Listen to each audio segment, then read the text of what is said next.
Hey everybody, welcome to Rockin Robbie Live, I should say. Welcome to the show. I want to point out the Huntsville Comic and Pop Culture Expo in April of next year. Lots of exciting guests, including pop culture philosophers. We'll have a booth, we'll have a panel, we'll be joined by, it's always fun there, and we'll be joined by Liana Kangas, Vault Comics artist of She Said Destroy, and Brooks will be there as well. We're excited to do this tonight. We'll be starting the stream very, very soon.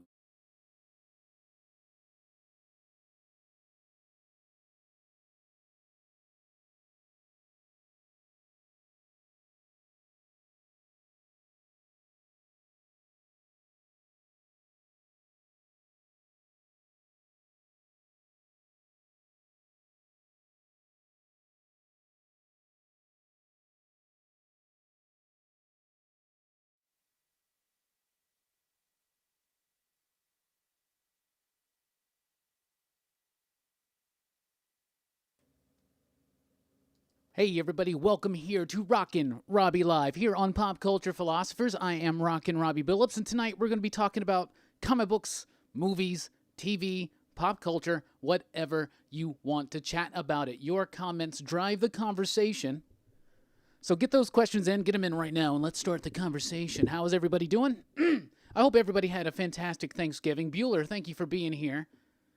Everybody needs to check out Comics with Bueller if you haven't already. It's a fantastic channel. I just watched your review on Folklords #1, and I really liked it. And I like your, excuse me, I like your idea about the village, and that's a very much a possibility. Or maybe even the main character was pulled from our world or something like that, right? So that's an interesting idea. But like you really... You know, the concept alone was enough to sell me, and I liked the way it was executed. But, like, thinking about it as in terms of that, like, is there some kind of twist coming? Has made the book more interesting. So that was a great video. Everybody should check out Comics with Bueller's page and his Folklords #1 review.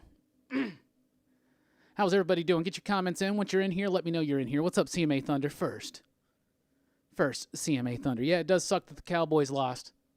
It was a rough Thanksgiving. It's always fun to watch the Cowboys lose on Thanksgiving with my family as they're talking shit about the Cowboys. That's a great thing.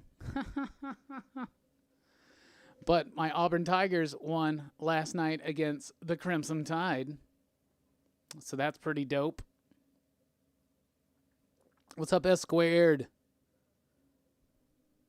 What's up, Jesse? Say what? What's up, Discovery Bay Comics? Joe, what's up? Good to see everybody.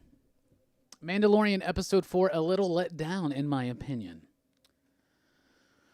I could see that. I could see justification in anybody saying any episode was a letdown. Because, you know, and it gets kind of criticized for being a little bit filler-y, right? And I'm like, but I think this is the kind of show it's going to be, right? Mandalorian is going to be that kind of a show where they do, like, chapters, you know, it's like one and done stories, you know, with one overarching thing. And it's a very thin thing. You know, he's got Baby Yoda and, you know, there it is. And it's got a very definite Western and obvious samurai influence. And this episode I actually liked, but it was slightly disappointing because this is a very easy trope in samurai films and Western films.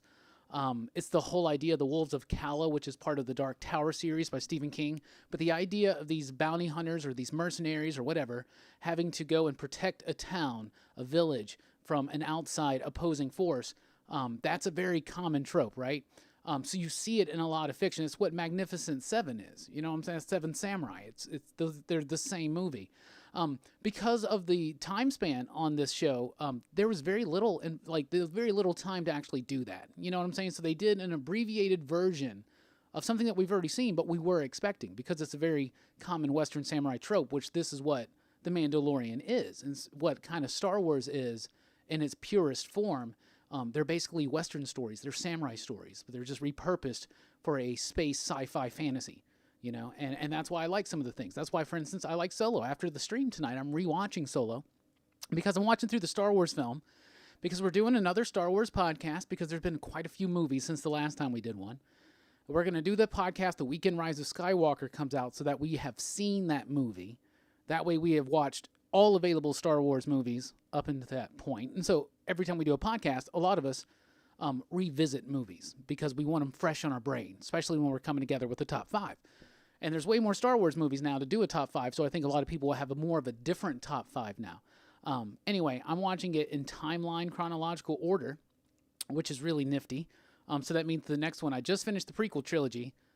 Thank the gods. But there are bits in all three of those movies that I like, but there's bits in all three of those movies that I hate, more so in episode 2. But I'm glad they're over, and now I will definitely be jumping into Solo and Rogue One in the original trilogy, and I'm very excited because I feel like I'm hitting the good parts. Baby Yoda is adorable. I love Baby Yoda. I feel like I would kill somebody for Baby Yoda.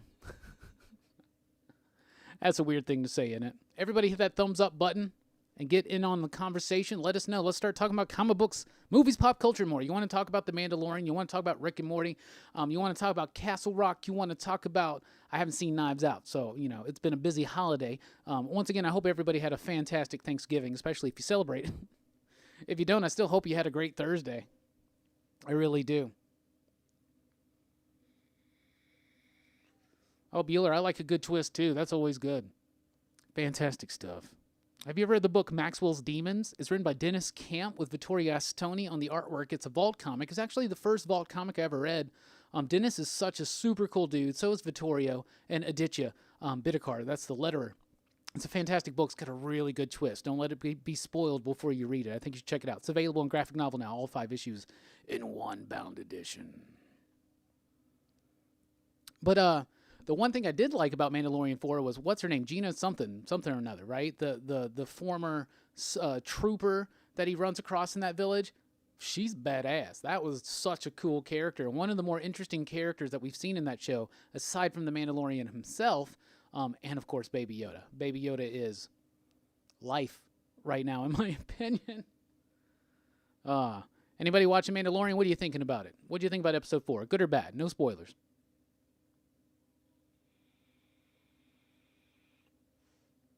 What's up, Hamburger Basket? How are you doing? Garrett's going to stay in Dallas. He's a yes man. He'll do whatever Jerry says. Jerry's the problem there, It's not an original thought, but it's my thought. It's a lot of people's thought. I've been through this with the Yankees. Sometimes an overbearing owner will really stagnate what should be a good team. I hate to say it. S squared, I agree. Resonant needs to continue. I'm pretty sure it is continuing, so that's cool. I also think that the plot is going to go beyond its initial 5 story or 5 book arc. So that's not confirmed. I don't know that for sure, but I mean, there's got to be more Resonant coming. You don't end a story like that. They know what they're doing. It's like Wasted Space. They tested out. Resonant sold very well for Vault, I believe, so I'm fairly certain we'll get a volume 2.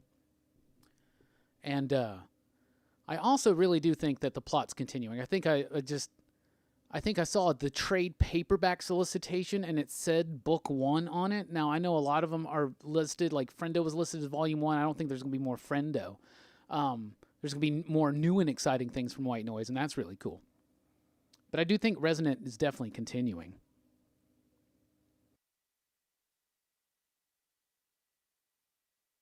Hit that thumbs up button. Follow me on Twitter at the Rockin Robbie.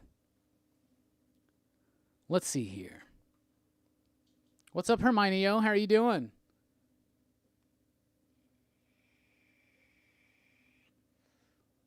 I like Marvel's Heroes Project, giving kids who help people. I don't know what we're talking about. It sounds like some kind of charitable thing, so that's super cool, always. I'll take 2 dozen of those blue shrimps. Fried, please. I'd eat a blue shrimp, for real. They look cool. And I like the subtle details that you get in things. And if you looked, they are all wearing like that kind of shade of blue or whatever. So you get the idea that they built their whole village around the harvesting of that animal in particular, and that they dye their clothes with it and stuff like that. So that they found many uses over the years. So that's really cool. Question: I just received Excellence 1 through 5 as an A-OK. What are your thoughts on that book? I only read the first 2 issues, Bueller. I remember liking it. I really thought that the world was interesting. It was a really cool take on an idea, and I really liked it. I thought it had nice energy, a nice cool sci-fi futuristic type thing that had a lot of cool themes that it was exploring. But I guess it hit on one of those weeks where I had to make some cuts. And I hate making cuts, but I mean, I can't read 60 books or the full 150 or whatever, you know. I mean, we have over 100 books, you know, that come out, you know. Some are easy passes, some are not. But no, I fell out of Excellence. I'm intending on trade weighting that one and checking it out. I did like it, but it wasn't the strongest book out there, and so it made a cut for me. So I did like the idea and the theme. I loved the artwork. It was very dynamic and very fluid and energetic, very kinetically charged, one could say. But it just didn't grab me enough as far as everything else out there. So I think it's pretty solid. I think you'll probably read really solidly as a 5-issue series. And if I don't get to it before you do, let me know what you think.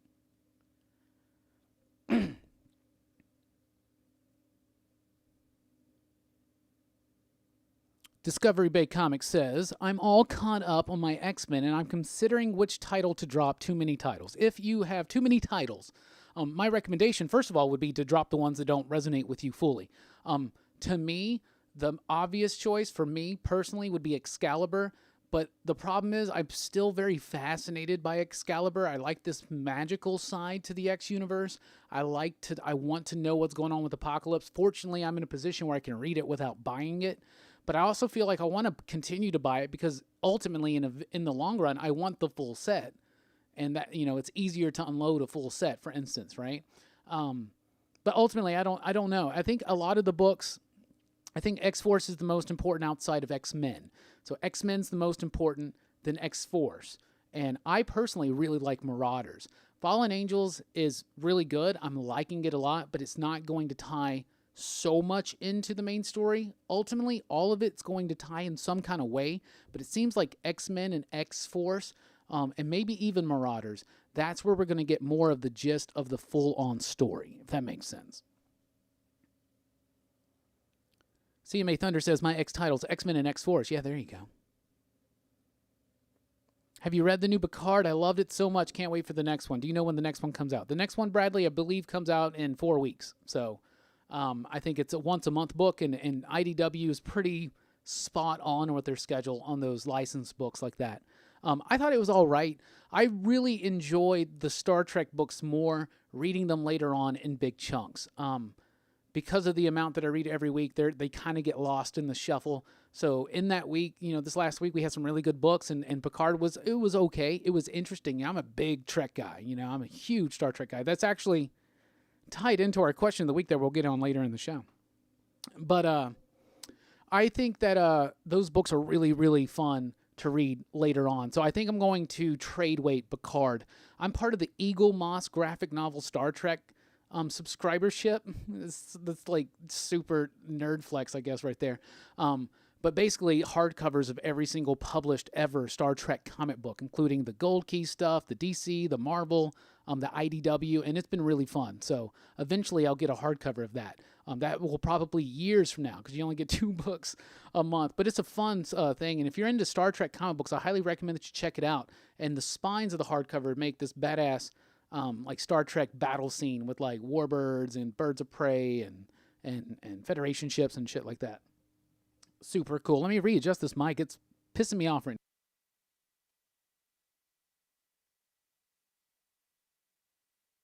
I gotta get a better mic. You know, I see that Jim Mint's always using his Blue Yeti. I got one of those. I just lost the cord. I'm sure I can find a cord for it.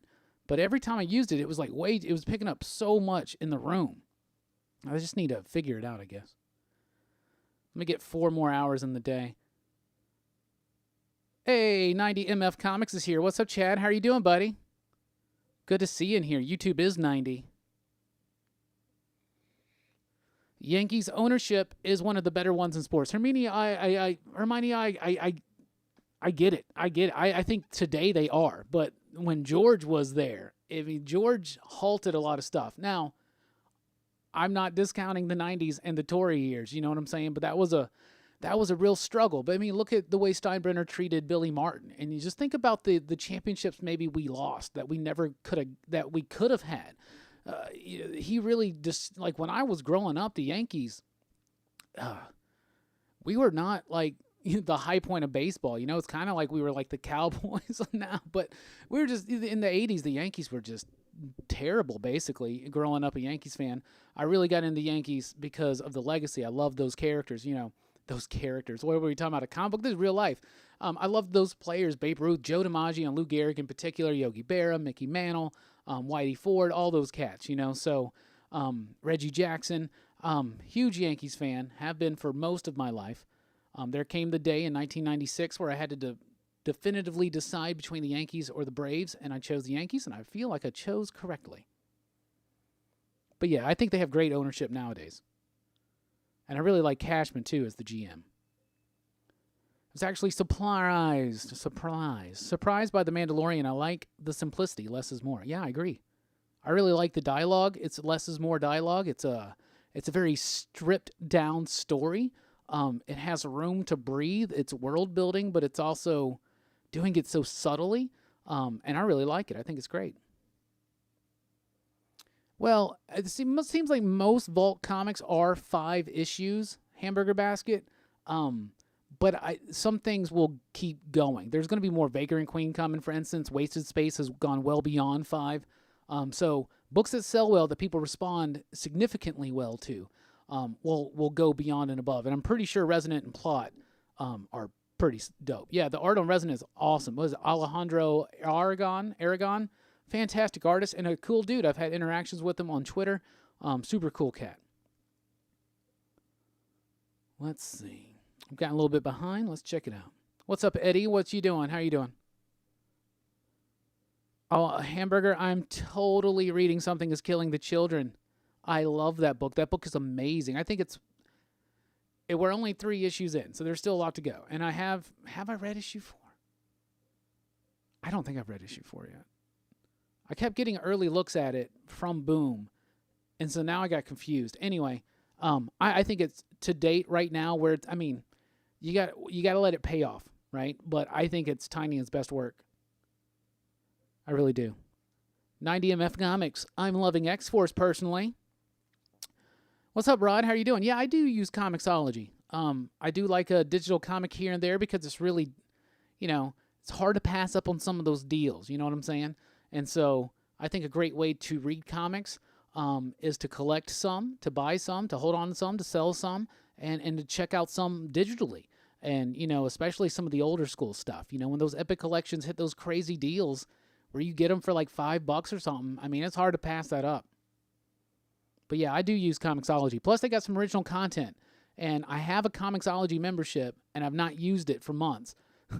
So I really need to check out some of those Comixology originals because there's some really great talent on those books. But 90MF, I'm totally down, Chad. I think that the X-Force is amazing. I'm loving that book. Marauders, X-Force, and X-Men is good. X-Men is but it's not as powerful right now as those other two, as X-Force or Marauders. Or even maybe Fallen Angels. Fallen Angels issue 2 dipped a little bit in my interest, but I do like those characters. I like what Brian Hill's going to be doing with them. Let's see here. I decided to follow Marvel titles only in trades, too many issues a week. Had to make a tough cut. I love the Marvel characters, but I have little preference for the DC Universe. I think if you have to make cuts, and S Squared, I know that you're a big independent comic book reader, for instance. I think those are the easier cuts to make. Marvel can handle you dropping their monthly titles and going to trade. An independent, creator, though, someone like Vault or Aftershock or something like that, every comic book sold, every comic book pre-ordered is a big deal. So definitely, if you got to start making cuts, I would start cutting more of the mainstream stuff. And you can read that stuff in trade later. You can read it digitally later, and stuff like that. But I definitely think that I feel personally like it's my duty to support the independent publishers issue to issue more so than the big 2 or even 3. But even talking about Image, if you like an Image book, you should read it. You should pick it up. You should collect it. But that being said, do whatever you want.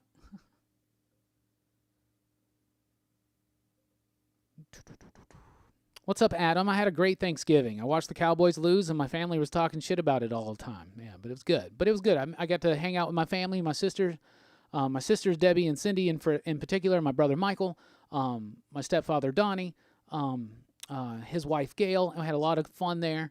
It was cool connecting with family and watching the Cowboys lose. That was not the funnest thing, but it happens. Ate some good food, had some good conversations. And it was fun. I had a good one.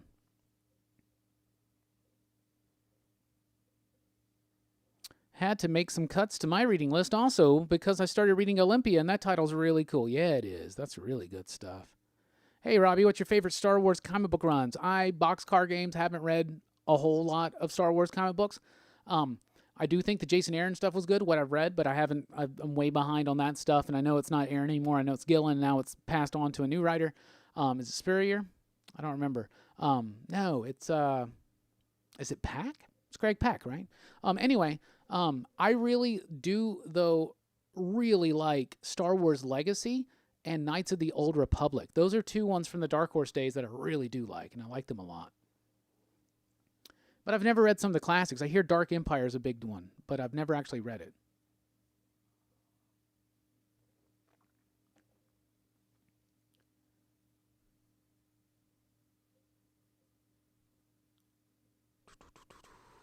Let's see here. CMA Thunder says Olympia was great, kind of surprised me.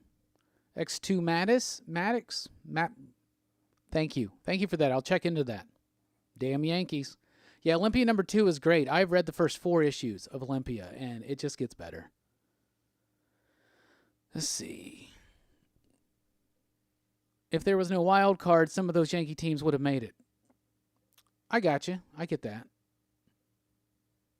Your top 5 indie trade paperbacks for all this year. Well, I feel like I can't really do that right now because that would spoil my top 10 comic books of the year, which is a video that I'm thinking about right now, and it's about time to start working on it. So just wait a little bit longer, Arturo, and you'll get my top 10 comic books of the year, which will include my top 5 indie comics of the year because they are all independent comics except for one spot.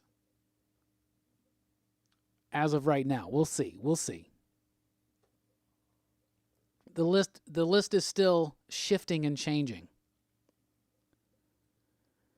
What's up, Orlando? Speaking of Comixology, looking to try out some new books. What 2 Vault series do you recommend? Orlando, it really helped me if you let me know at least 1 or 2 of your favorite movies.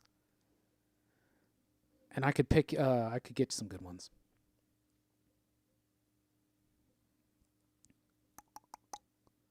Man, it drops down so far. See, I'm kind of new to comics, so what is the best comic book you recommend that is like a must-read? Thanks.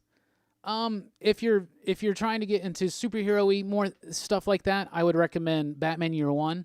I think Batman Year One is a very strong start to reading comic books. I think it's great because a lot of people have an attachment to Batman already, and it's also just a great book. And the way that book is executed and crafted can also lead you into independent books. But I think that the essentials are basically like Batman Year One. You can start off with that. That's a really great start. Batman Year One, Dark Knight Returns. Let's see, beginner's level, like getting into it, right? Read Hellboy Year One. Not Year One, but Hellboy Seed of Destruction is a great one I would recommend if you're trying to get more into the indie scene. I would pick up almost any Vault comic book that sounds interesting to you.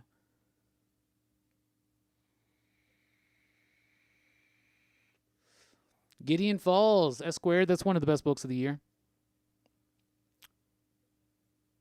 Ascender's really good too.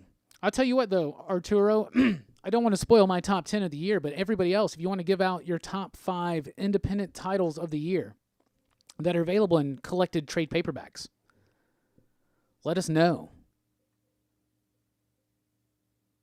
Yeah, I'm looking forward to TMNT Power Rangers as well. That's this week. That's this Wednesday. Super pumped. We'll be taking a look at this upcoming week's new comics here in just a second. I got to get caught up on these comments. I do want to let everybody know that you can support us over at patreon.com/PCP, such as David, Alex, Adem, Nelson, Brian, Dean, Jason, Brian, Reggie, the Reggie, Robert, Javi, Peter, and Dunlaney do. So thank you guys so much. It's patreon.com/PCP. You can also support us right now with a little super chat tip jar. Pick a sticker out. Have fun. Do whatever you want. But it's support enough just watching the videos and hitting that thumbs up button. This message was brought to you by PCP, which will change your life for the good. At least the Cowboys got a winning record. Yeah, I get that. At least they're also in the NFC East. So that's what I keep. We can't win against a team with a winning record, though. I mean, that's a problem.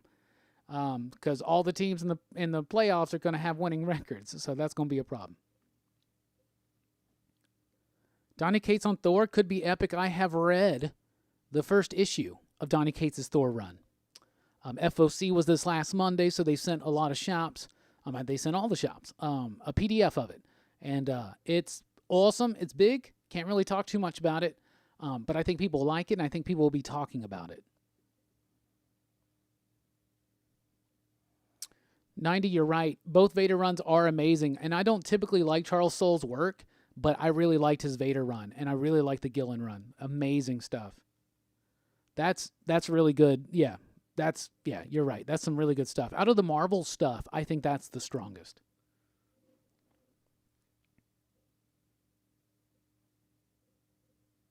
Favorite movies: Godfather, OT Star Wars, Indiana Jones. Favorite genre: sci-fi, horror, superhero. Check out These Savage Shores, and check out These Savage Shores, Wasted Space,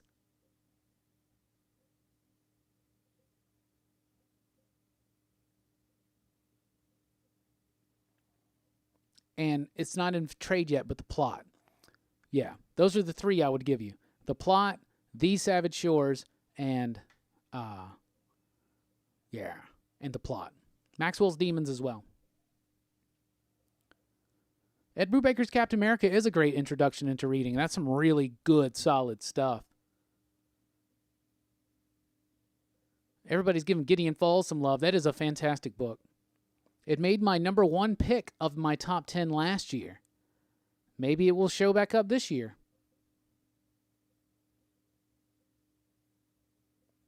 I don't remember reading Danger Club in 2012, Black Tower. Maybe, but I don't remember that. I think if a lot of people follow this channel, it doesn't take much. You can think about what my top 3 comics are going to be this year. All right, I'm finally getting to responses. Everybody's favorite independent titles of the year. Oh, and here you go, straight from the horse's mouth. No offense, in case you're offended by horses. 90 says Shredder in Hell, which has a new issue this week. It was a long time coming. Die. I hear Die is so good. I read the first 2 issues. I decided to trade weight it, and here I am stuck far behind. And every week, I do the weekly comic book review, and people go, why are you not reading Die? And I'm like, well, because apparently I need to, and I'm terrible. TMNT, Teenage Mutant Ninja Turtles, making lots of waves this year. Honor and Curse. Is that the Mad Cave book? And Knights of the Golden Sun, another Mad Cave book. I've got a Knights of the Golden Sun trade paperback over there, the book 1. But I haven't really gotten into it yet. I also have access to like a lot of their stuff on PDFs. They got a new one coming out this week called Over the Ropes, which is written by Jay Sandlin, which is actually an associate of mine. I know him. We did an interview with him about a month or 2 ago about this book. It's really cool. It's about wrestling. It's set in the 90s, and it's really fun. Hero Comic, SS Black, These Savage Shores, Gideon Falls, Little Bird, Once and Future, Something Killing the Children, and Tommy Gun Wizards, now Machine Gun Wizards. All fantastic books. Little Bird, The Plot. So much good stuff out there. Waiting for Thor versus Beta Ray Bill. Well, you know that Donny Cates is a Beta Ray Bill fan, so pretty sure we're going to get some Beta Ray Bill. Die in Analog. 90 says, excited for Over the Ropes. Yeah, it's a great book. I really liked it. I was really surprised. I thought it was good. Jay's a pretty good writer. It's pretty good. He's a good dude, too. Yeah, Road of Bones was great. That's a great one. Road of Bones and Wailing Blade, both are by Rich Douek. Immortal Hulk is one of my picks of 2019. It'll be a lot of people's picks, I think, this year. A lot of people on that one. Dead End Kills, The Love She Offered. Dead End Kids. I know what you're talking about. We actually, if you're local, at Deep Comics in Huntsville, Alabama, this Wednesday, we have Jay coming in the day of the release of Over the Ropes. He'll be there at 3 p.m. to do a signing. So if you're in the area, make your way to the Deep Comics and Games at 3 p.m. on Wednesday, December 4th, and meet Jay Sandlin, the writer of Mad Cave's Over the Ropes. Jay says Philadelphia was nice. Brian, what's up, Brian? Little Bird, She Could Fly, Hot Lunch Special, Outer Darkness, Farmhand. All excellent books. I need to get caught up on Outer Darkness. I hear that about that book just as much as I do Die. Hot Lunch Special is amazing, an Elliot Ray Hall classic. Yeah, you can't forget No One Left to Fight. No One Left to Fight is amazing. Such a great book. So upcoming this week in comics, what do we got? From Dark Horse Comics, we have The Butcher of Paris, #1. Crone, #2, which is basically about old lady Red Sonja. Crone #1 was good. Excited for issue #2. Everything #4 is here. Such a weird, surreal, odd, awkward book, and I love it. Kill Whitey Donovan #1 is a new one debuting from Dark Horse, and Ruby Falls #3. From IDW, we have Napoleon Dynamite #2, Ragnarok, The Breaking of Helheim #3, Star Trek Year 5 #8, TMNT Shredder in Hell #5, and Usagi Yojimbo #7. All fantastic books. From Dynamite, we have Elvira, Shape of Elvira. Someone was asking not too long ago about that one.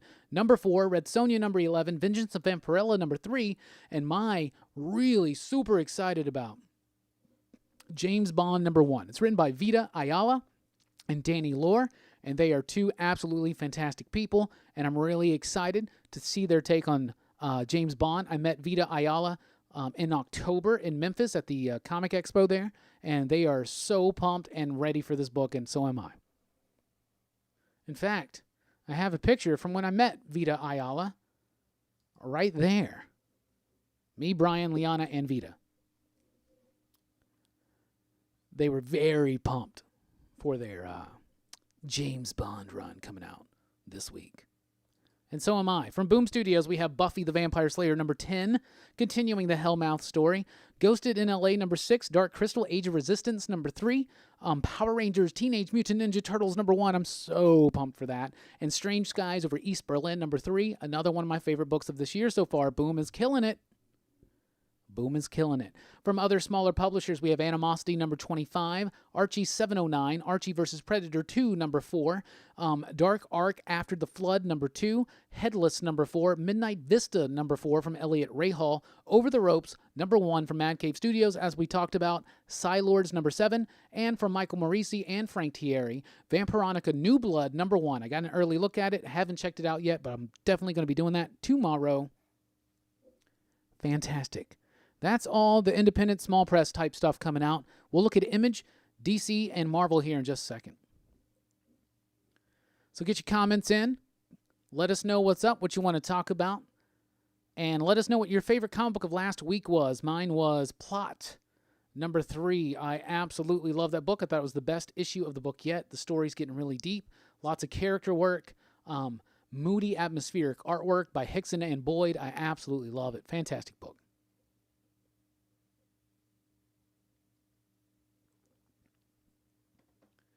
Brian says, oh man, I love everything. So do I. That book is so weird. It strikes a chord. It's kind of like it hits that same chord as Ice Cream Man, but it's not like Ice Cream Man. It's unfair comparing it to that because they're two completely different books, but it works the same way, if that makes sense. Nelson, what's up, buddy? How are you doing? Fearscape, Gideon Falls, two fantastic books. Ghosted in LA is really cool. I am liking it. I guess this will be the wrap-up of the first arc, I believe.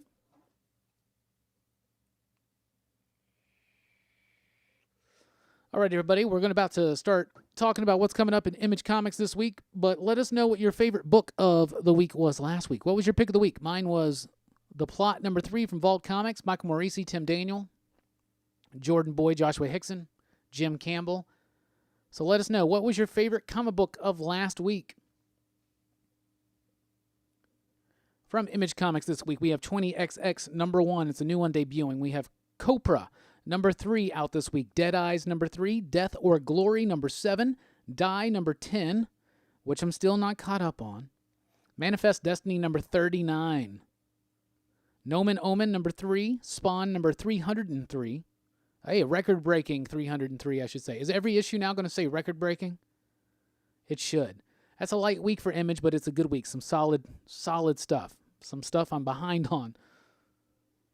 We got the picks of the week coming in right now. So let us know what your favorite comic book of last week was. This week, though, in shops from DC, we have Batman number 84, Batman Universe number 6, that's the final issue, the Batman Supergirl World's Finest Giant number 1, Collapser number 6, that's the final issue, a facsimile edition of Crisis on Infinite Earths number 8, which is the death of Barry Allen, or I should say the first death, because it will happen again, Deathstroke number 50, The Dreaming number 16, Genlock number 2, Green Lantern Black Stars number 2, Harley Quinn 68, The Infected, The Deathbringer, that's Donna Troy, I believe, her one-shot special, Inferior 5 number 4, which was a 12-issue miniseries but has been shut down and halved into 6 issues. So if you're liking that book, you have half as much to look forward to. Justice League number 37 is out this week, a book I'm just absolutely loving, a deluxe edition hardcover. Are you serious? A deluxe hardcover edition of Scott Snyder's Justice League? I just got my first trade paperback signed by him. Come on. I didn't know that was coming. That's amazing. Lois Lane number 6 is out this week. Man and Superman, a deluxe edition hardcover because that book went out of print and people are loving it. That's the Marv Wolfman one, right? New Year's Evil number 1 is one of those big one-shots. It's got a lot of cool creators on it, so definitely check that out. Deluxe edition hardcovers of For Tomorrow and Secret Origin, both Superman books. Superman Up in the Sky number 6, that's the final issue of that. Wonder Woman Come Back to Me number 6, that's the final issue of that. And Young Justice number 11. That's from DC Comics. We're about to take a look at Marvel real quick, but let us know right now, what was your favorite comic book that came out last week? What was your pick of the week? Let's get the conversation going. And don't forget to follow us on Twitter. You can follow me at the Rockin Robbie. And on Patreon, you can support us at patreon.com/PCP, or you can just support us right now with a super chat. Thank you so much. And hit that thumbs up button. Sorry, I got to do that every once in a while. That's what they say. I don't know. From Marvel Comics this week, we got Amazing Spider-Man number 35, continuing the 2099 story. We've got Annihilation Scourge, Fantastic Four number 1, and Nova number 1. Let's see. We've got Black Cat number 7 out this week. Conan the Serpent War number 1. Big deal because people are really excited to see a Conan book that involves a bunch of other Robert E. Howard's book. It is Robert E. A bunch of Howard's creations, as well as Moon Knight. Moon Knight in a Conan book? I'll check it out. I'll buy that for $1 or maybe $4. Daredevil number 14 is out this week. Doctor Doom number 3. Excalibur number 3 already. Ghost Rider 2099 number 1. Magnificent Miss Marvel number 10. The Marauders number 3. Another big, cool, awesome Dawn of X week. You know those comic book boxes that they do? An Annihilation one is coming out this week. Old Man Quill number 12. That's the final issue. Savage Avengers number 8. Spider-Man and Venom Double Trouble number 2, a very cutesy story of Venom and Spider-Man having to be roommates. I guess it's kind of all ages. A facsimile edition of Star Wars number 1, the original Marvel Star Wars number 1. Star Wars Jedi Fallen Order Dark Temple number 5, that's a mouthful. Sword Master number 6, I hear good things about that, need to check it out. Thor the Worthy number 1, it's a one-shot that's going to be bringing back some of Thor's best and brightest creators, including Walt Simonson, so old school Thor fans definitely want to check that out. A bunch of Star Wars and Conan-related True Believers $1 one-shots out this week. Reprinting old things for $1. Venom 2099, number 1. The one-shot in there that I'm most looking forward to. Web of Black Widow, number 4. And X-Men, number 3. What are you most excited for? Me personally, James Bond, number 1. And Power Rangers TMNT, number 1. Both licensed comics. And, yeah, I'm eating shoe right now because I was on the Jim Mint video with Comics with Bueller and can't remember old homie from a couple weeks ago, and I mentioned how the licensed books just don't really get me that excited, and here I am telling you how excited I am for the Power Rangers TMNT book and for the James Bond book.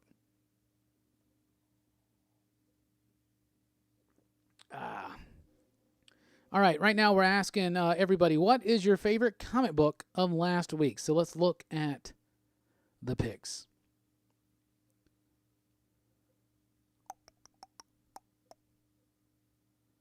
All right. S Squared says, Curse Words 25. It was the last issue. Either that or Resonant, The Plot, or The Flash. All good issues. Joe said Vampironica was a fun story. Can't wait to read what's next. Me too. Especially when Michael Morisi's involved. Jay says Basket Full of Heads. That book was awesome. I really liked it more than issue number 1. I thought it was great. Tony says Philadelphia was dope. Nelson, what's up, Nelson?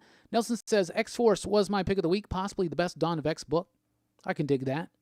Brian says, going to have to say Philadelphia. I really like the art style for that book.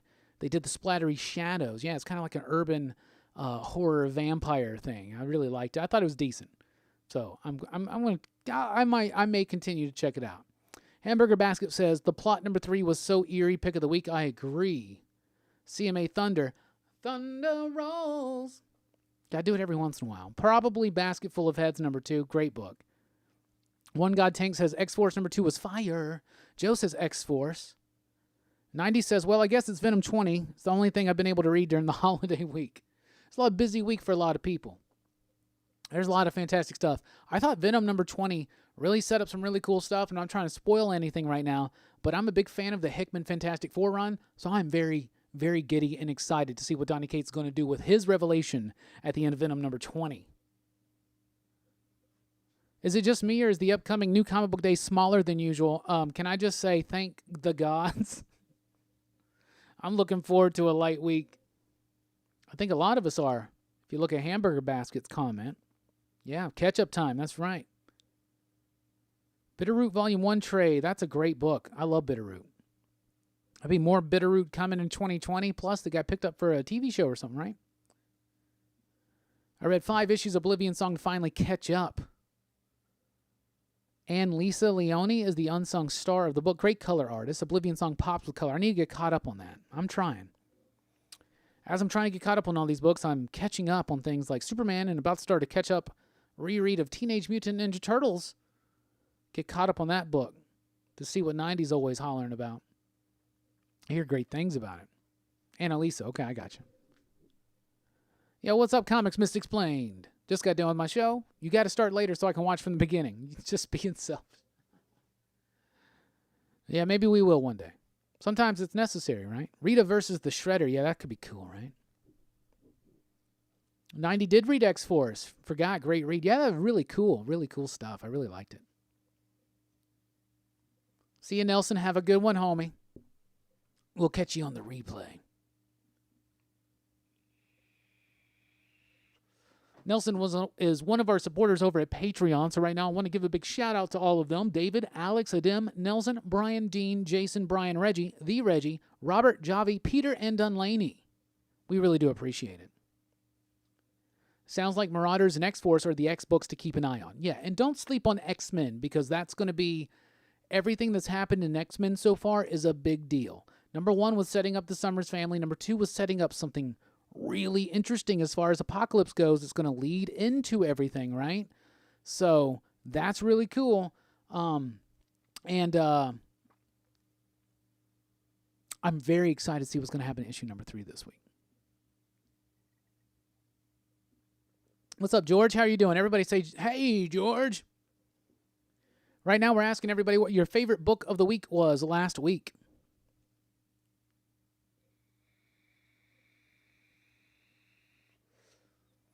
You know, 90, I agree with you. Ultimate Reed Richards, the Ultimate Fantastic Four number 1 is a great spec book right now because it is the first appearance of the maker, and it's not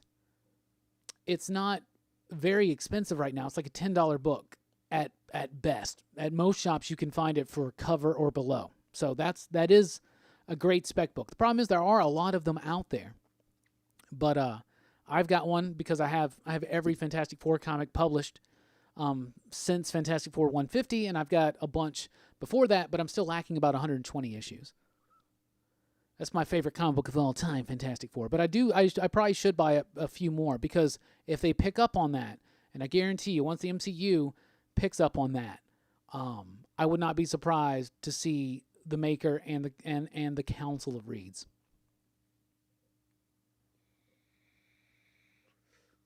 Professor X is going to be back super soon, I think. I think he'll be back by the end of Act 1 of Dawn of X, which, if all Dawn of X books are meant to be 12-issue arcs, So 12 times. How many are there right now? I don't know. There's going to be even more. There's an X-Corp book coming. We know that there's the Wolverine book that's been officially solicited. There's going to be a book written by Vita Ayala. Don't know what that's going to be. I tried to pry it out of them, but they wouldn't let it go. They did their job correctly. Oh, yeah, and Dodderman's doing the Giant X-Men, the Giant Size X-Men #1. It's a one-shot. They're one-shot specials. I think there's going to be a different artist on each one. I'm not sure. The second one, Dodderman's doing the Jean Grey, Emma Frost one. The second one is going to be... the second one's going to be Magneto. I don't know if they announced the artist for that, though. Didn't do a weekly pop culture wrap-up because the Magneto announcement, which was not really an announcement, that was pretty much all I had this week, and it was a busy week, and I watched Auburn play Alabama, and I'm very glad I did it. And really, honestly, y'all, I just hope both teams had fun.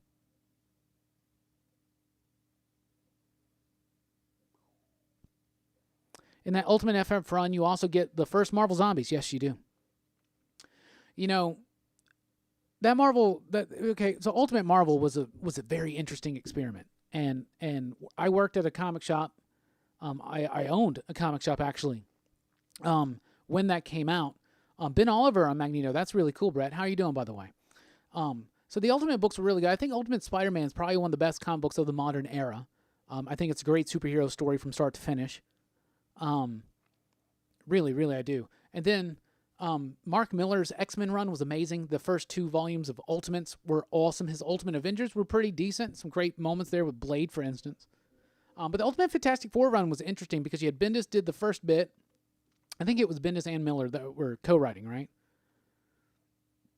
And it was probably one of the more dramatic reinterpretations of these characters. A lot of them were rooted into their original origins, especially like Spider-Man. But then you had Warren Ellis come in, and he did a really interesting story, but he only had that, and he did the Negative Zone story. And it was weird, and it was cool. And then Mark Millar came in. He did the Marvel Zombie stuff. He introduced the Ultimate Namor. Mark Millar's run is great. Then Mike Carey came in, and it kind of started falling away a little bit there. And then I felt now that I felt at the time that when they turned Ultimate Reed into an evil guy in the Ultimate Doom or whatever it was, I thought that was kind of crappy. I hated it. I thought it was shitty as hell. But now it's cool. I think it's cool now. You know what I'm saying? No, as CMA Thunder, I do not own a shop now. I work at a shop. I am the store manager of one, but I do not own one anymore. Yeah, X-Men Fantastic Four story in February, written by Chip Zdarsky, with artwork by the Dotsons, I believe, right? All right, we talked about our favorite books of last week, so let's get some questions in. Let's drive this conversation further. And then we're going to be doing show and tell. Today's show and tell, I'm going to show off one toy, and I'm going to open it. I mentioned it last week on the show. Tonight, we're going to be opening up this Carnage action figure. Right there. Carnage Unleashed with a bonus collector pin. I am so excited to open this up. Robbie, I am still, or was, rooting for Bendis' run on both titles of Superman, but what was with that Action Comics 1017, man? Yeah, I did not like it. I felt like he was forcing in a tie-in to Year of the Villain, and just, I don't know, I didn't like it. I know that you posted in the PCP Army, and by the way, everybody, join the PCP Army, which is the official Pop Culture Philosophers Facebook group. If you're on Facebook, join the PCP Army. So there you go. I thought it was okay. But I thought the art was good. I know you didn't really like the art that much, but I did like the art. It felt like old school John Romita Jr., JR. But I'm actually redoing. I'm doing a reread of the Bendis Superman run, and actually tomorrow morning, my first video in an ongoing series is going to be debuting, where I'm going to be talking about Man of Steel. So the first video I did was I revisited Man of Steel. And the second video is going to be Unity Saga Phantom Earth. That will be coming out later this week. But tomorrow morning, my revisit of Man of Steel. And I'm rereading through the Bendis Superman because I'm so out of it right now that I really need to... I really got to revisit it. I want to see where it went wrong or where I lost attention. So I have been starting these graphic novel reviews, and tomorrow morning is The Man of Steel. I already did a Sentient one. That's a book from TKO Studios by Jeff Lemire and Gabriel Walta. If you know those creators, you know you got to check this book out. It's amazing, and don't sleep on it. It's one of the best books of the year. I also have released my Little Bird graphic novel review, where I talk a little bit about why I love the book so much, as you know, and just how amazing the hardcover is. Fantastic stuff. So those are on the channel right now, Little Bird and Sentient. Definitely check that out. I'm trying to put more of a focus on doing graphic novel reviews, trade waiting, stuff like that, and revisiting things like Superman, and the Superman revisit starts tomorrow morning here on the channel. CMA Thunder says Bendis is the best and the worst. I agree. It's kind of both. You know what I'm saying? Hamburger Basket says it's always interesting to hear everyone's take on Bendis' run on Superman. Yeah, I agree. What's up, Atari? My new comic shop in town had a fire in the back office, and I had to close, and they had to close for a while. We can't catch a break here. That sucks. I hate to hear that. I missed the Rebirth Superman stuff, like with Super Sons. That was such a cool time. I think it was a cool time. I think Tomasi and Jurgens started off strong, and I feel like Tomasi kept the quality up more so than Jurgens did, but it was really fun, especially when they first came out. I hear there's a Spider-Man Symbiote comic book coming out soon. Yes, Symbiote Spider-Man has a sequel coming out by Peter David, and I believe Greg Land returning as well.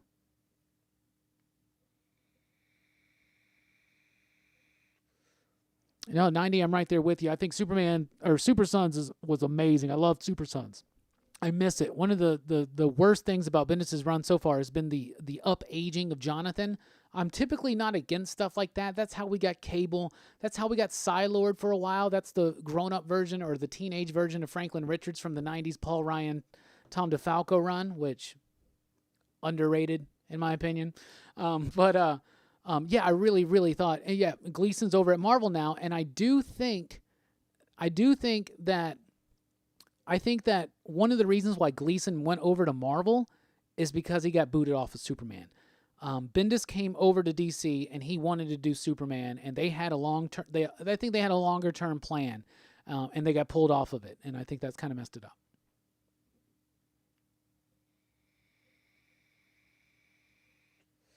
What's on the horizon for Tomasi right now? What's on the horizon for him is Detective Comics, which most people are saying is their favorite Batman comic right now. But I think when Tynion steps in, I think there's going to be a little bit more of competition there. But I'd like to see him do something else. He also did a novel this year, something about a bridge. I don't remember what it's called, but I definitely need to check that out. Question to the Robbie in the chat. How do you store your comics? Bag, board them, then long box? Do you give away books you don't like? I'm having a space issue. It's hard to give away a lot of what I collect. George, we give things away every year at the Huntsville Comic and Pop Culture Expo, which is coming out this week, by the way, or this next year. In April of next year, join us at the Huntsville Comic and Pop Culture Expo. Lots of exciting there. Aaron Leprosti is going to be there. Chris Claremont's going to be there. Liana Kangas is going to be there. With us, Pop Culture Philosophers. We always have a great time. We host a panel there. There's an image of last year's panel. It's always super, super fun. We always have a good time. At the Huntsville Comic and Pop Culture Expo, it's going to be April 18th and 19th. I believe that's the date. And yeah, Brooks will be there as well. What I do is I bag and board my comics, and I put them in short boxes. I prefer short boxes because when you move, short boxes are easier. It's easier even just to stack two short boxes together and move it as opposed to one long box or get awkward. So I like short boxes personally. I'm really interested in those BCW plastic hard shell plastic stackable boxes. Those are really interesting. They're like $20 a pop. But if I can streamline my collection a little bit more, that's really cool. Pretty much everything I collect is available at some point or another to be sold, to be given away, things like that. At the Huntsville Comic and Pop Culture Expo, we sell mystery boxes. In those mystery boxes, we have comics, we have toys, we have things like that. Some of that stuff we buy, we source it out through other places. You know, we get good deals on things and stuff like that. Or a lot of it will be just from our personal comic book collections and stuff like that. And we always throw some good stuff in there. Like this last Huntsville Comic and Pop Culture Expo, we gave away a first appearance of Weapon H in a box. We gave away a first appearance of Cosmic Ghost Rider in a box. And we gave away, what was the other one? There was another big one. It's first appearance. There was a Thanos 13. There was the Weapon H thing. What was the other one? I don't even remember what the other one was now.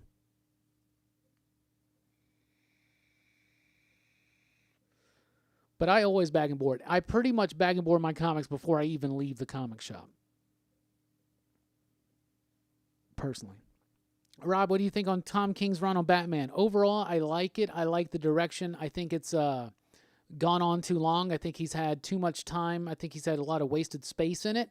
I think it reads better in trade, but it's also very inconsistent issue to issue. So overall, I like Tom King's Batman run, but it is I understand why it's so divisive. And it is a frustrating read, even for someone who ultimately kind of enjoys the point that Tom King is making, but he's making a point in 85-plus issues that could have been made in 50. Hell, could have been made in 12, to be honest.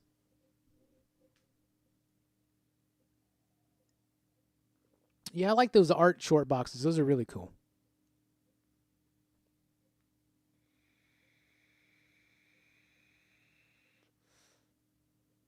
Yeah, full long box is very awkward, and they start bowing when you're carrying them. I just don't like them. Yeah, the BCW plastic ones I really like. I want to get some. They're pretty expensive. I'm gonna have to streamline the collection in order to start getting those, right?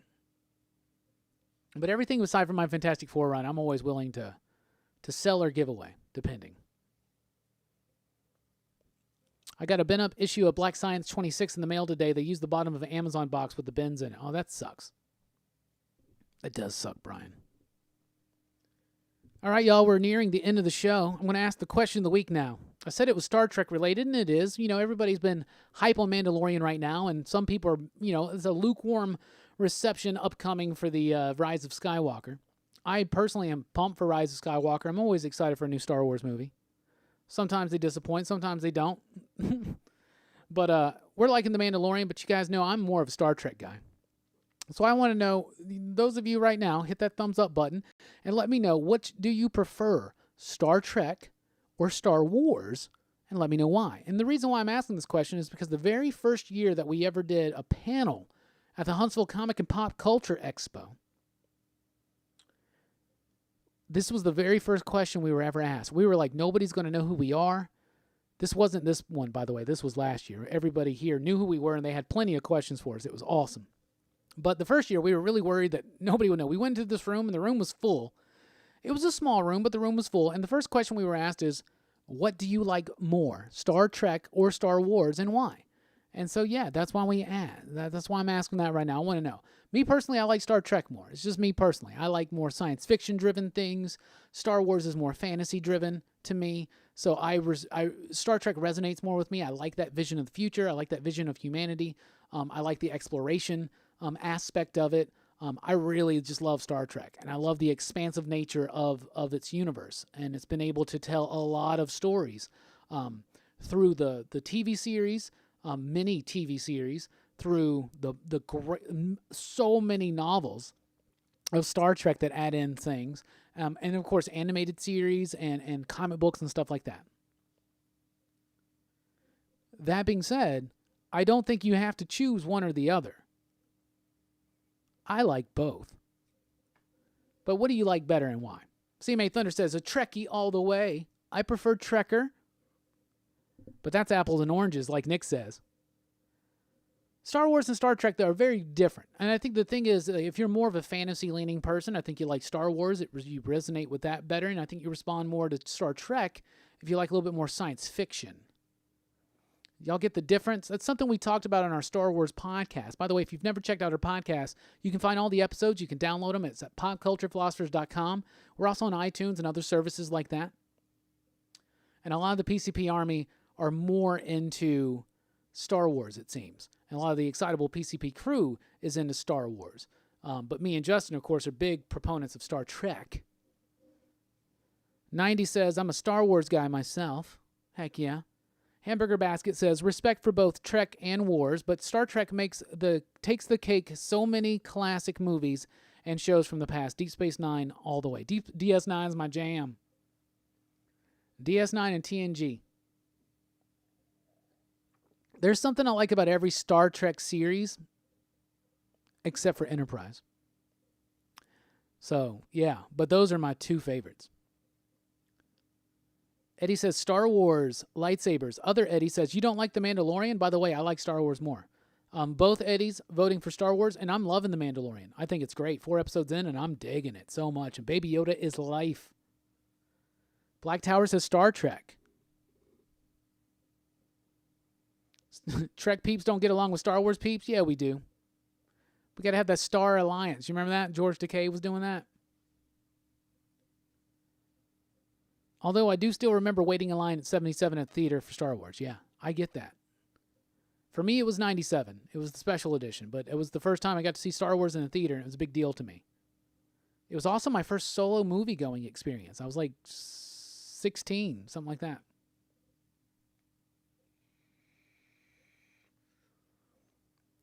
Brett says, got to go with Star Wars. One God Tank says, I'm a Potterhead, but I love both. Yeah, I'm a Pothead too. Brian says, I haven't gotten to see a lot of the later Star Trek series. Discovery's pretty solid. I need to get caught up on that, though. Atari says Star Wars. Brian says, James T. Kirk owns all. Well, heck yeah. That's a more varied response than I was expecting, to be honest. Star Trek shows humanity what it could aspire to be, what it could be. I agree. I still show respect to James Tiberius Kirk. Heck yeah. Star Trek's great stuff. I also like Star Wars. Too bad the Rise of Kylo Ren comic book series will be only 4 issues. Yeah, but it comes and goes, you know? We always love a story that has a beginning, middle, and end. You're right, Leonard Nimoy, moment of silence.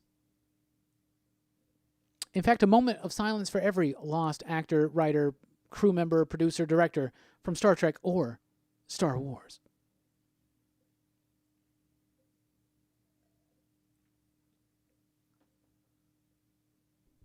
Sorry to change the subject, but did you see the new E.T. movie coming out? No, I thought there was a commercial. I didn't know there was something like a whole new thing coming out.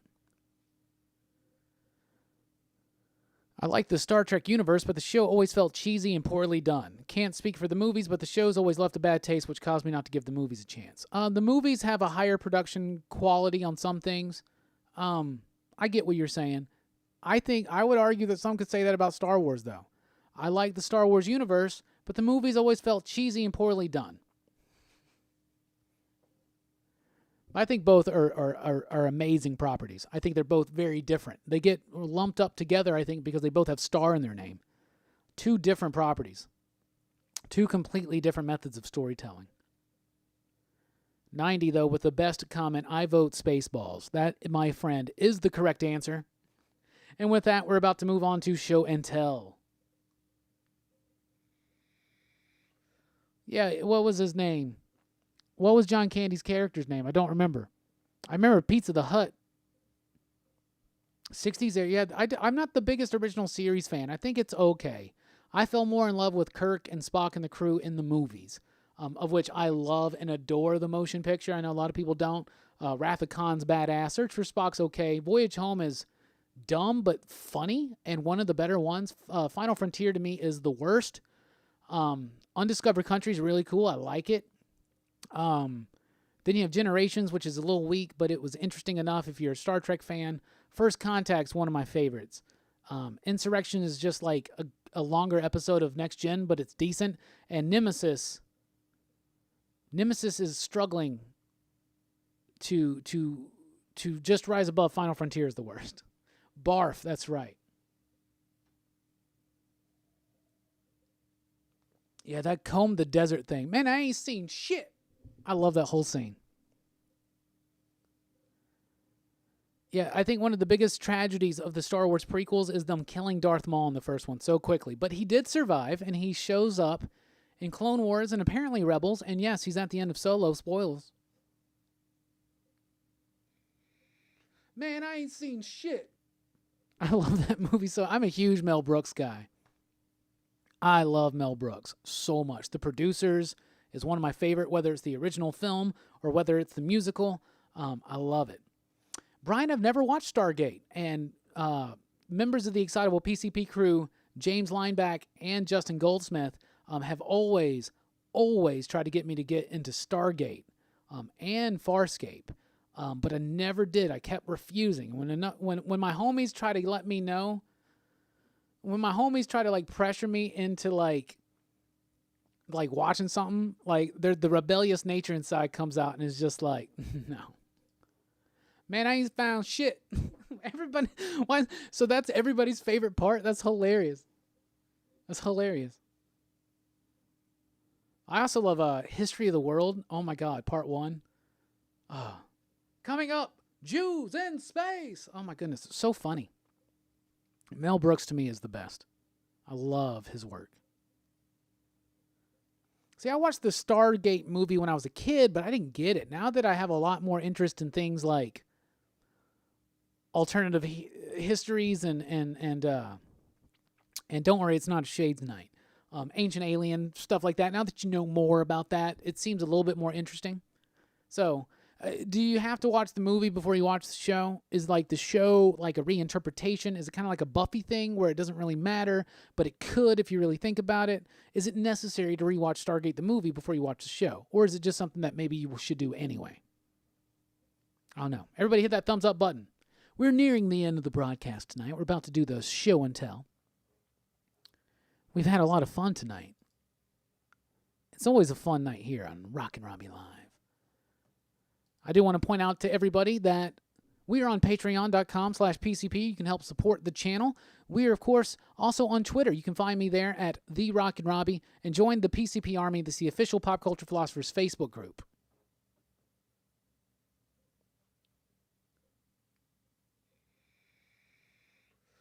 I love History of the World, Part 1. The moment when they're like, where they got they're smoking the guards that are following them or whatever, and so they basically just get them high because they like that big ass joint. That's hilarious. That's hilarious. I thank you very much, 90. I love PCP too. PCP will change your life. Just wait and see. And remember, everybody, YouTube is 90. So if you've never followed the 90MF Comics YouTube channel, definitely do that. Great stuff there. Stargate the movie's not necessary to view it, but it does have the same actor. Oh, it does, doesn't it? Wait, which one? MacGyver? Is that who we're talking about? Kurt Russell's not in it, right? What are we talking about?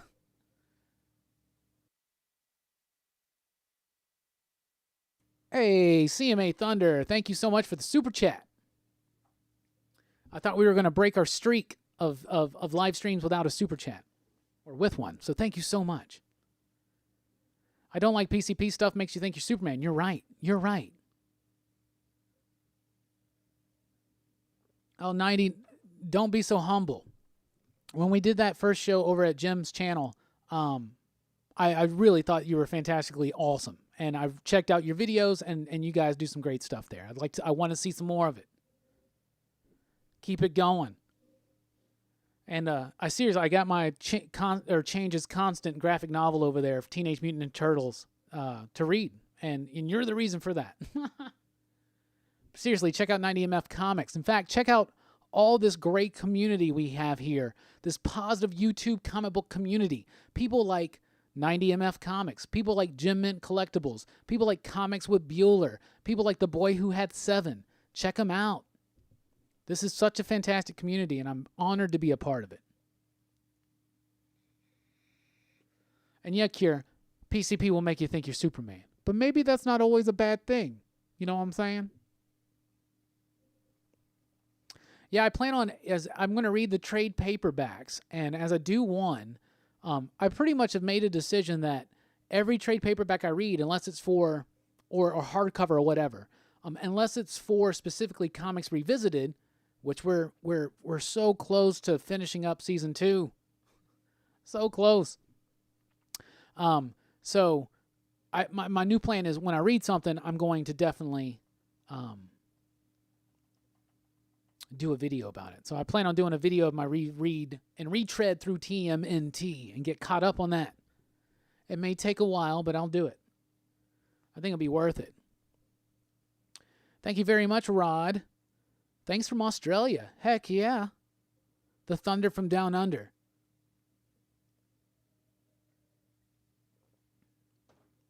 I'm right there with you, Herminio. I think you're right. The comic fam is amazing.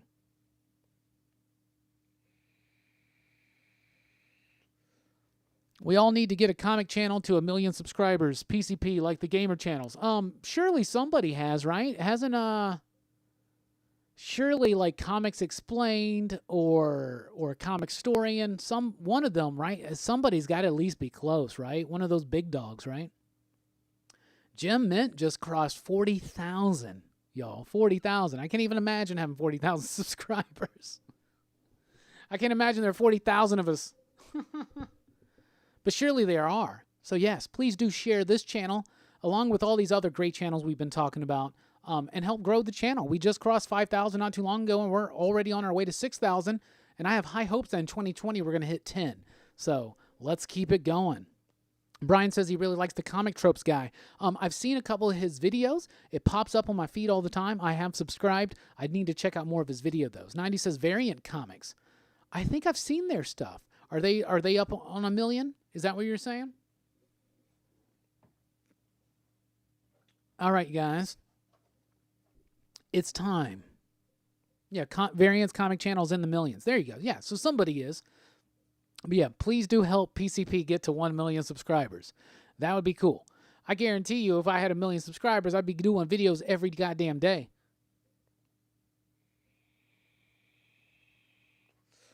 All right, the first thing I notice when I look at this figure that I'm going to be opening up tonight, and I've had this figure for years now, is I look on the back and I see, okay, so this was Web Cannon, Spider-Man, this was Tombstone, and the Man Spider, the Octo Spidey, and Carnage Unleashed. It was great. But I look on the back here and you see those figures, and they look cool, right? But what the hell is this? The Venom Assault Racer? I never knew I was missing this in my life, but I am, and I need this. Also, this giant glider for the Hobgoblin, I never had that. I would love to have that one day. But I've been really thinking about doing a big toy purge. Selling off a lot of toys. Streamlining the collection. Right now, it's a big mess. It's not as cool of a room as I would like it to be. I want to make a room for an arcade 1-up cabinet. I think I've decided on Street Fighter. I've been majorly influenced by Jim Ment's videos and checking out those kind of things. So I think I'm going to be doing a big toy purge soon, but certain things I still want and keep. So we're going to open this up. So this is a Carnage action figure that is unlike other Carnage action figures in which it has the Cletus Cassidy face and the Carnage mask. Now Cletus's face looks really tiny, but look at those badass. First of all, look at that badass bonus pen. But look at this cool ass like blade and this like claw right there. I love these things. So here's the Venom figure that does the exact same thing. It's the same idea, right? It's got Venom's head, but you can take it off. First of all, as a figure, it looks cool. Venom's head looks a little big, but it works. And this is something that Brooks said the other night, was it works because his mouth is so long. But you can take that up, and there's Eddie Brock's face, right? No mullet, because the mullet wouldn't work, but he's got the early Eddie Brock do. So I had always wanted this growing up, and I never got it, and I got it not so long ago, so I'm finally going to open it up. I knew I was going to open it up one day, but I like putting these on the wall sometimes. They just look cool. It's hard to duplicate that, but it's goddamn time to open this up, so let's do it.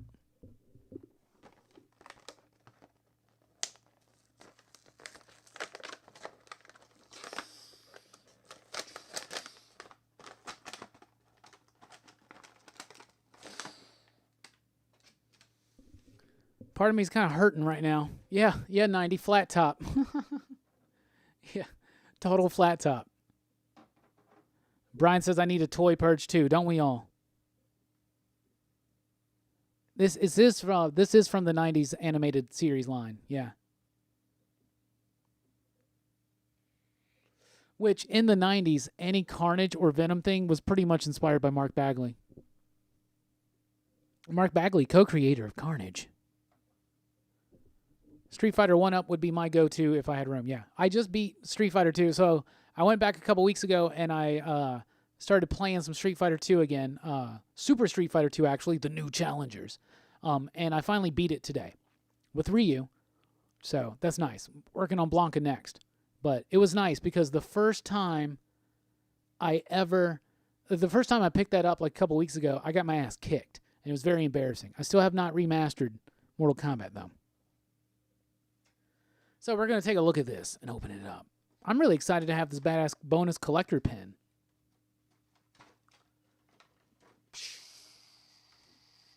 I'm going to widen this out, take all the propaganda off so you guys can see more fully. There's the bonus collectors button. If only I wore shirts like I did when I was a teenager and I was super nerdy and had like polos with like little pockets on them all the time.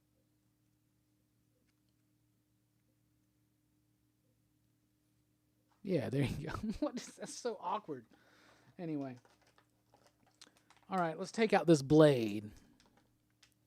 Brian says my character is Fei Long. Yeah, what was your Street Fighter character that everybody, if you played it? Everybody loves the 90s. Yeah, you're right. Everybody loves 90. Well, thank you again, CMA Thunder. I really do appreciate the super chat there. Fantastic. All right, it's open. So the first thing I noticed is he does come with this like tendril that's wrapped around him. And when you open these early figures, you got to be really careful. Oh, no. This arm is stuck. You got to be really careful when you start loosening it up. The arms are stuck. Okay, I got that one going. If you try to do it too much, you can break it. This arm is stuck as like a... Oh, Lordy. Oh, Lordy. I was so worried that was going to break. Yeah, Ryu and Ken are boring. Like, I hate it. Ryu's my best character, and I hate it. I want it to be Blanca. I really am badass with Bison, though, but Bison's kind of OP. You just keep doing that scissor kick. You do that little leg sweep thing. You jump on their head. It's pretty easy. Do you have the Green Venom mech suit toy? No, I do not. I'd love to see that. I don't even know what we're talking about. Tony says E-Honda. Vega or Blanca. You know, I probably would be better, Rod, with Ken. I hate playing Ken. I hate Ken. But Ken's faster. 90 says that Sagat is his guy. Yeah. But you didn't see that, did you? I love that damn movie.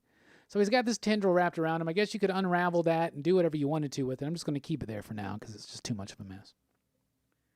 Oh, by the way, last week when I opened up the Age of Apocalypse Wolverine, and I didn't know what the hell this was, I was like, what the hell is this? It's just a gun, and it goes onto his arm. Yeah. So there you go. So, yeah, he's got a tiny head. Little Cletus. And he's got some really gothy eyeliner on, doesn't he? He does. So, first of all, another thing I really like is it almost looks like it's the same Carnage figure that they released one. Like, there was Carnage 1. This is basically Carnage 2. His legs are very loose. But I like that they have the claw on there already, automatically. So, let's put this big-ass claw on him.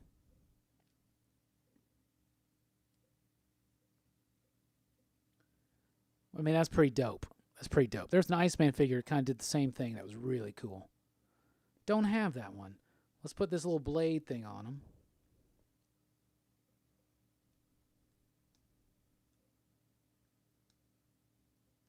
Is that meant to go on the other arm? Like it's one or the other? You can't do both? That's what it feels like. It's not set up that way, though.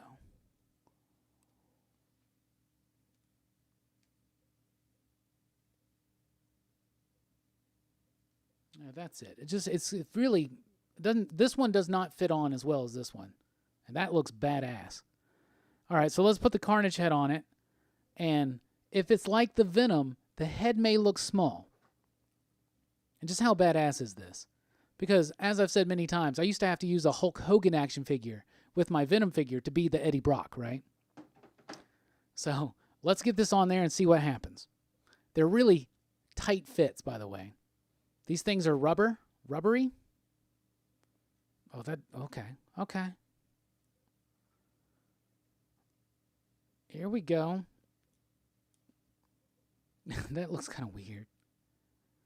I think the Venom actually looks better, but that doesn't look too bad, does it?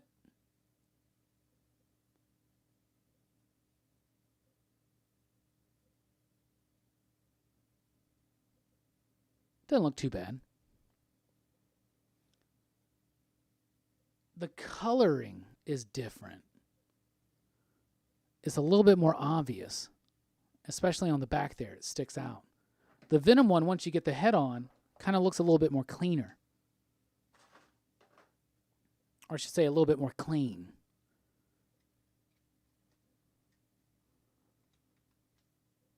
Like on that one, I think the Venom looks a little bit better than the Carnage.